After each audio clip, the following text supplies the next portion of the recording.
อายุอายุบ่เกี่ยวขอแต่ให้ฮักเฮา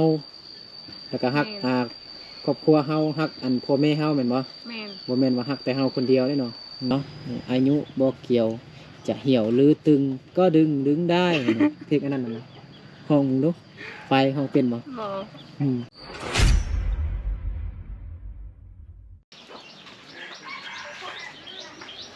สบายดีพี่น้องหมดสุคนที่เคารพฮักแพงเด้อยินดีต้อนรับเข้าสู่ช่องเบานึกเผาไพรเส้นเก่าเส้นเคยเนาะมื้อนี้เบานึก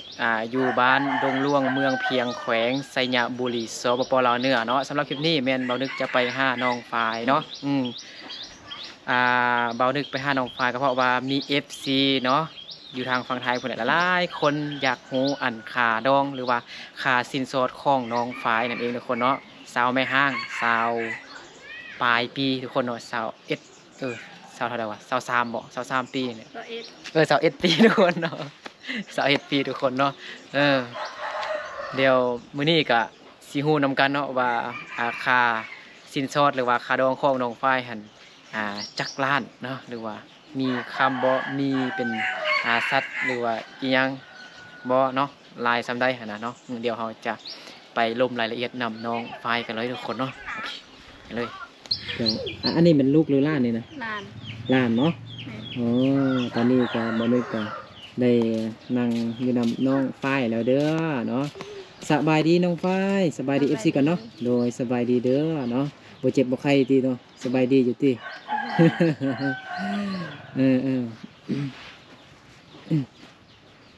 เมียเด้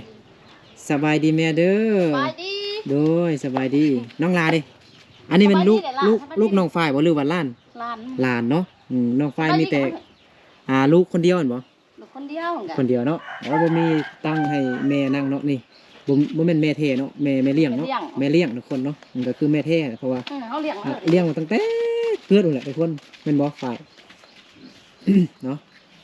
ตอนนั้นน้องฝ้ายยังบ่ฮู้ยังเทื่อเนาะอังงะอยู่เนาะเกิดใหม่มาเนาะมื้อนี้ก็ตามคำขอของ FC เนาะ FC อยากฮู้ค่าดองของน้องฝ่ายเนาะสาวแม่ห่าง21ปีแม่นบ่แม่นบ่21ปีบ่โดยเนาะให้แม่มานั่งนำเนาะเพราะว่ามื้อนี้เฮาสิมาถามเรื่องค่าดองหรือว่าค่าสินสอดเนาะโดยเนาะอีหล่าคือว่ายิ้มอยู่นะเป็นยังคือแบบเลิกกับแฟนหั่นน่ะอันลองเว้าเบิ่งดูหรือว่าจังได๋จะเฮือน่ะไปหาเงินเนาะลูกได้2เดือนแล้วก็บ่ติดต่อบ่ส่งเงินส่งคำมาช่วยเฮาก็จำเป็นบ่ช่วยเฮาได้เด้ซ้ำซะโตฮอดได้9เดือนลูกเมียออกลูกโดยเฮาก็บ่ให้มาเลยแม่นส่งเงินมาเฮาก็ยังไข่แดกก่อนเนาะบ่ส่งเงินเลยเนาะไปหาเงินแต่บ่ส่งเงินซื้อนมให้อันซื้อนมซื้อหยังก็บ่ส่งมาเลยนะบ่ส่งเนาะมิตรจิลี่แม่นบ่บ่ติดต่อมาเลยบ่ติดต่อมาแล้วเฮาถามว่าขอเงินมาซื้อพื้นไฟเดือนก็ว่าสิเฮาได้อยากได้แล้วมาหาเองว่าสิลูกเฮาเนาะบ่แม่นว่าสิเฮาเป็นแม่เฮาก็ตัดสินใจไปเป็นไปบ่ได้แล้วถึงแต่ไปหาเงินกันแต่เป็นผัวเมียกันก็ต้องส่งมาให้กันโทรหาก็บ่ได้บ่โทรก็บ่ได้เป็นจังคือบ่โทรบ่ได้เขาบล็อกบ่จังได๋ทำอิดมันเนาะเขามันพอแม่ทั้งฝ่ายซ้ายมันบล็อกเฟซเฮาก่อนแล้วลูกเฮาโทรไปหาผู้ว่าอันเท่าลูกเฮาก็บล็อกเลยแต่ได้2เดือนพุ่นมาบ่ได้เว้านำกันเลิกกันได้จักเดือนบ่2เดือนจักเดือนก็แต่มีบ่อายได้2เดือนพุ่นได้จักเดือนบ่แม่นได้ฮอดปีมื้อนี้ฮะมันได้ฮอดปีมื้อนี้คือตั้งแต่มันได้ตั้งแต่ลาวบ่ได้มานะเราบ่มาจักกำฮอดปีเหรอบ่ฮอดเทื่อบ่ฮอดเทื่อเนาะ5-6เดือน7เดือนประมาณจักเดือนเดือน8ถึงบ่เคยไปเดือน8กับฮอดเดือน8มันเคยเนาะได้ปีนึงนี่นะถือว่าปัจจุบันนี่แม่นน้องฝ้ายแบบโสด 100% เนาะแม่นบ่แบบเป็นอิสระเลยอิสระเลยเนาะแบบบ่ยุ่งเกี่ยวหยังหรอเนาะแบบจะเอิ้นจังได๋วะตัดขาดแบบบ่ให้ไปพัวพันกันเลยแหละพัวพันกับอันพวกเก่าหั่นเนาะถ้าแม่นเขาพัวพันเฮาก็ช่วยเฮานี่การนี่เขาบ่ช่วยหยังดีบ่ช่วยเลี้ยงลูกเลี้ยงหลานนำเฮาดีหลานก็ได้ตั้ง3เดือนปลายวันนี้แล้วได้ 3 เดือนไปได้7-8 มื้อแล้วเนาะ เขาบ่ไปหาเงินก็บ่ส่งเงินให้เมียให้ลูกเนาะมีแต่ให้อันแม่ พ่อ เลี้ยง แม่เพเลี้ยงเอาซื่อ ทางเลี้ยงทั้งเลี้ยงหลานทั้งเลี้ยงลูก แม่นเลี้ยง อีเลยนะ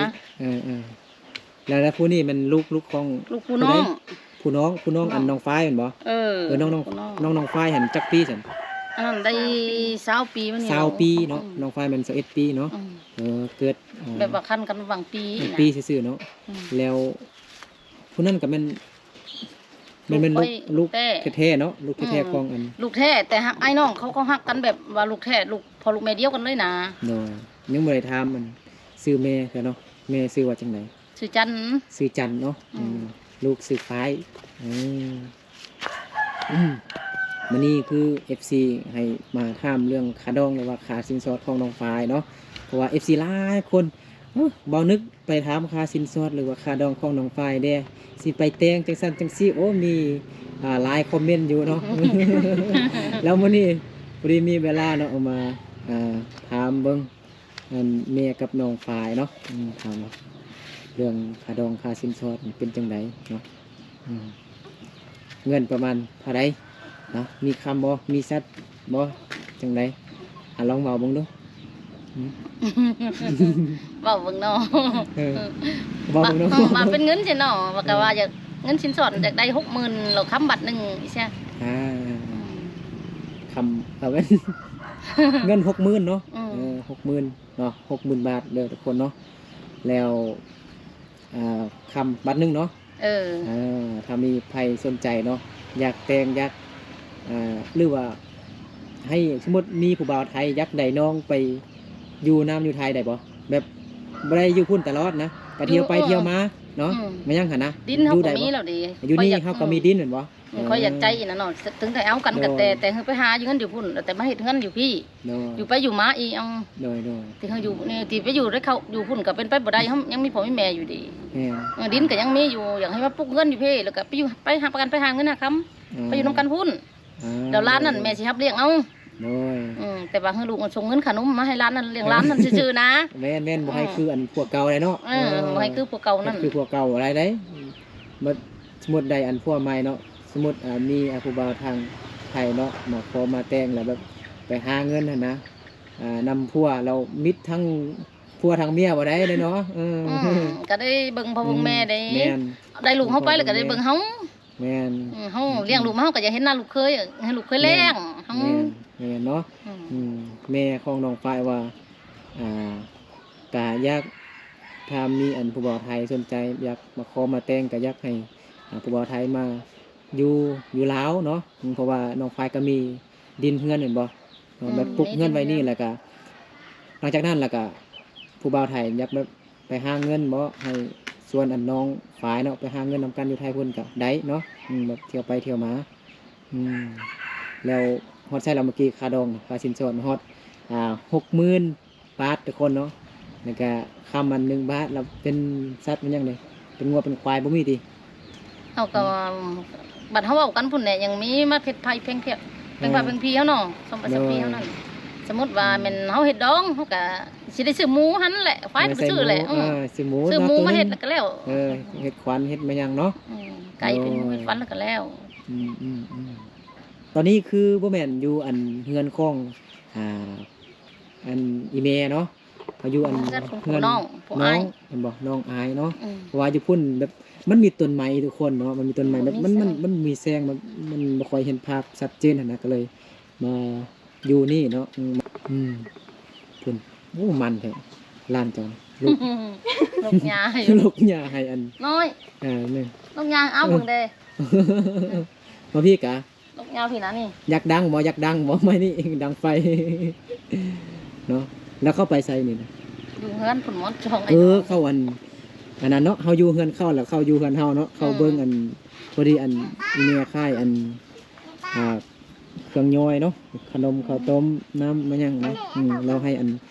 ผู้น้องนี่ไปเฝ้าหานให้ก่อน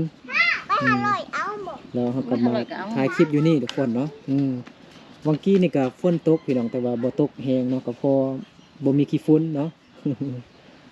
จังได๋ก็ตกอีกแล้วฝนนี่ สูตร 1,000% แม่นบ่ บางทีอันนั้นเอายานอันเวลามีผู้บ่าวใหม่มาขอมาแต่งแล้วยานอัน มัน ผัว บ่มีปัญหาหรอก ผัวเก่าแบบ ว่าเฮาบ่มีบิ๊กมีใบกันดี ยัน ไปบา พอเขากลับมาหาจังซี่เว้านั่นนี่โอ้ น้องเขาตู้เฮาน่ะว่าเดือน5แล้วจิมาพอมาแต่งอีนาแล้วมันกลายเดือน5แล้วเดี๋ยวนี้นี่ลูกก็จันเกิดแล้วก็ต่างคนก็ต่างไปเลยในก็เข้ามาห้องบ่ได้เล เบิ่ง ย น้องไฟ นั่งคือผู้ชายเอาค่ะจีบค่าก็ได้เนาะ ค่าเน็บลงอี คา นี่ เรียบลงอยู่คือแบบกระเทยแหละเนาะจังไดคือผู้ชายหมดได้ กินข้าวกินน้ำแล้วบ่น้องไฟ กินแล้ว เฮ็ดหยังกิน หัวปลา ขัวปลามื้อหน้าอ้ายก็ขัวปลาของพี่งามคือน้อง หยอกกันไปนะบ่มีหยังเว้าก็เว้าไปเนาะกับนั่นแหละทุกคนเนาะไปที่แบบมักสนใจเนาะมันแดดร้อนทุกคนเนาะ อยู่เมื่อกี้จะพูดยับมาพี่เนาะมาฮอดจำอันคันเฮือนนี่แหละจักหน่อยนะเนาะบัดนี้สิถามน้องฝ่ายเนาะน้องฝ่ายแบบมักผู้บ่าวหันอายุประมาณเท่าใดฮะ ก็ได้ว่าเขา เว้าเฮงเลย ว่าอันนี้ ให้แม่เว้าก็ได้แม่ เว้า บ่ เอาลูกเว้า ให้ลูกเว้าก่อนเนาะอายุนี่จำกัดบ่หรือบ่จำกัดเลยหรือว่าถ้าเข้าแบบอายุบ่เกี่ยวบ่หรือว่าจังได๋ลองเว้าบ้างเด้อน้องฝ่ายเว้าเฮงเด้อ บ่เกี่ยวอันนี้อายุ อายุในบุเกียวขอแต่ให้ฮักเฮาแล้วก็ฮักครอบครัวเฮาฮักอันพ่อแม่เฮาแม่นบ่ แม่น บ่แม่นว่าฮักแต่เฮาคนเดียวเด้เนาะบ่แม่นฮักแต่เมียคนเดียวเด้เนาะต้องฮักพี่น้องนํเนาะแม่นบ่ แม่น เรื่องอายุนี่น้องฝ่ายว่ามันบ่สำคัญดอกขอแต่ให้เขาแบบฮักเฮาแท้ๆจริงใจแท้ๆแบบบ่ให้เฮ็ดคือผู้เก่าแม่นบ่ แม่น คือผู้เก่าบ่ได้ได้เนาะเตะลงห้วยเลยเนาะ เนาะเฮ็ดคือผู้เก่าอ่ะนะผู้เก่าหันเนาะบ่ทันเตะลงห้วยเพราะว่า มันไปก่อน มันไปก่อนแบบคันอิดก็ดีอยู่ตอนไปหั่นเนาะคันบ่ดีตั้งแต่บ่ทันได้ไปก็บางทีก็นั่นอยู่อันนี้แบบก็ดีๆเด้เนาะเฮาก็คิดว่าไปหาเงินแล้วก็ส่งให้ลูกให้เมียเนาะอันนี้เราไปละมิดจิรีเนาะ หมดเดือนฝากเลยค่า300,000 นะ เคยไปกุมอย่างเคย เนาะ เอาให้กินประหยัดคนเลย เงิน300,000ให้กินประหยัดให้กุมเดือนหนึ่งพวกเมียแล้วพ่อแม่นั่นเอาให้เมียกินกว่าเงิน300,000นั่นซ้ำ หมดเดือนเนาะฝากเงินมาแต่300,000กีบเห็นบ่ถ้าเป็นเงินไทยก็เดือนหนึงก็มีแต่500 บาททุกคนเนาะฝากมาเป็นจังซี่เนาะคนเฮาเนาะบ่คิดหลายติบ่คิดฮอดบ่ตัวบ่คิดฮอดเนาะเขาบ่ดีเด้เนาะถือว่าบ่ดีเนาะบ่กลับมาหาเมียหาลูกหาเต้าเนาะ